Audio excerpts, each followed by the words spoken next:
Le dossier est aujourd'hui consacré aux microcéphalies, une malformation rare du cerveau. Microcéphalie signifie littéralement petite tête, mais la taille de la tête est en réalité définie par la croissance du cerveau. Et oui, c'est lui qui pousse les os du crâne au fil des semaines de la grossesse, puis des mois et des années après la naissance de l'enfant. Regardez sur un schéma d'un nouveau-né, l'avant. Vous êtes au-dessus de la tête, hein, l'avant est là, l'arrière est là.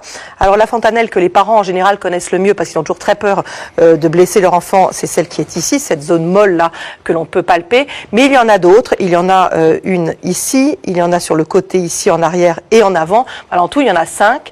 Et ces traits en fait ce sont des séparations entre les différentes plaques osseuses qui constituent le crâne et qui vont grandir jusqu'à environ 18 ans. Alors pendant la grossesse, cette croissance est particulièrement impressionnante avec l'apparition des premiers neurones et leur mise en réseau par de très nombreuses connexions, comme vous le voyez sur cette animation.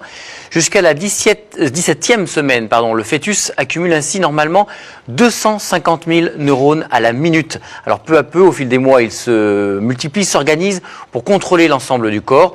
Et vous le voyez sur l'animation, à l'approche de la naissance, le cerveau en transparence sous les plaques crâniennes. Et voilà. Et en même temps, là on va pas voir sur l'image, mais en même temps, oui, le fœtus est déjà capable de faire certains gestes, comme par exemple sucer son pouce, ce qu'on voit souvent dans les échographies. Alors en cas de microcéphalie, c'est cette multiplication des neurones qui est limitée, parfois dès la fin du premier trimestre de la grossesse. Normalement, le diagnostic peut être fait pendant la grossesse, mais parfois on ne le découvre qu'à la naissance.